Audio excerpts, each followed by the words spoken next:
fake it, fake it, fake it.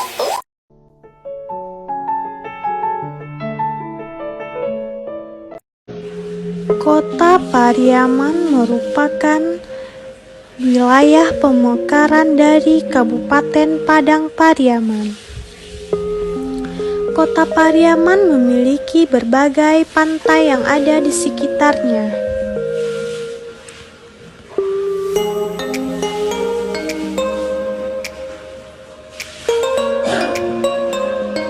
Seperti Pantai Gandoria, Pantai Cermin, dan Pantai Kata. Kebersihan pantai dari Kota Pariaman ini menjadi penarik wisatawan untuk berkunjung ke daerah Pariaman yang memiliki berbagai pulau seperti Pulau Angsoduo, Pulau Ujung, dan lainnya.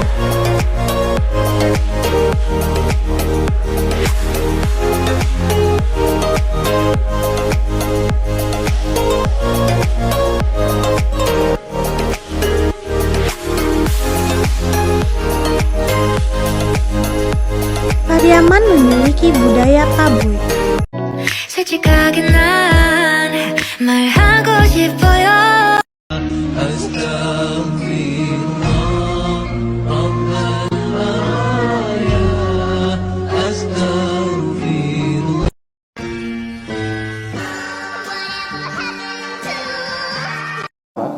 Sudah jadi rahasia umum bahwa keturunan Cina hampir ada di seluruh penjuru bumi, termasuk di tanah air tercinta ini.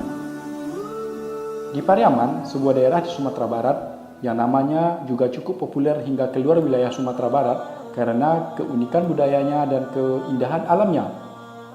Ditemukan komplek perkuburan Cina di belakang Makodim 0308 Pariaman.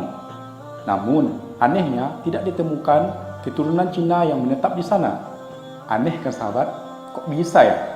Jika kamu penasaran, tetap siagakan konsentrasi kamu dan besarkan volume videonya buat nyimak sahabat berbagi. Di sebelumnya, yuk rame-rame dukung channel ini dengan cara subscribe. Setelah usut punya usut, ternyata keturunan Cina sudah ada loh di Pariaman sejak zaman penjajahan Belanda. Mereka hidup berdampingan dengan damai bersama orang-orang pribumi. Dulunya, komunitas Cina Pariaman bermukim di daerah Kampung Cino, yakni Jalan SB Alam Syah, Kampung Balacan, Kampung Jauh, dan Kampung Pondok. Dan tempat peribadatan mereka pun terletak di Simpang Tabuy yang sekarang persis berada di deretan Toko Ali. Keturunan Cina mulai menyingkir dari bumi Pariaman pada saat penjajahan Jepang, berawal dari pengkhianatan beberapa orang Cina yang bekerja sama dengan penjajah Jepang dalam memata-matai para pejuang bangsa, sehingga setiap tempat persembunyian para pejuang selalu diketahui oleh tentara Jepang. Merasa ada yang tidak beres dari keadaan tersebut, maka para pejuang pun mulai mencari tahu siapakah pengkhianat dan telah memata-matai mereka, sehingga persembunyian mereka selalu diketahui oleh tentara Jepang. Akhirnya, para pejuang mengirim anak-anak untuk mencari informasi di kedai-kedai kopi milik orang Cina, yang merupakan tempat nongkrong dan ngopinya tentara Jepang. Anak-anak disuruh bermain-main di sekitar kedai kopi untuk mencari informasi siapa sebenarnya yang telah membocorkan tempat persembunyian para pejuang. Dan akhirnya info pun diperoleh. Ternyata yang membocorkan tempat persembunyian para pejuang tersebut adalah bukan pemilik kedai kopi, tapi ada 3 orang Cina yang juga merupakan pelanggan dari kedai kopi tersebut. Singkat cerita, setelah mengetahui informasi tersebut, maka para pejuang menghimpun ketiga orang Cina pengkhianat tersebut pada malam hari, lalu membunuh mereka dengan cara digorok dengan kansas atau kanso pada leher mereka. Kansas atau kanso adalah sejenis logam yang dibuat untuk kaleng roti dan sejenisnya. Plat logam itulah yang digunting dan dijadikan alat penggorok leher 3 orang Cina pengkhianat tersebut. Diceritakan juga, mayat-mayat pengkhianat tersebut setelah digorok lalu diletakkan di Simpang Tabuy agar jadi peringatan kepada masyarakat keturunan Cina lainnya agar tidak ada lagi yang berkhianat.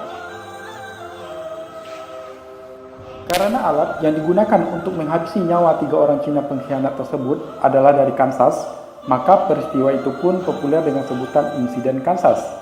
Meskipun tidak jelas pasti tanggal dan bulannya, namun sejarah mencatat peristiwa itu terjadi pada tahun 1944.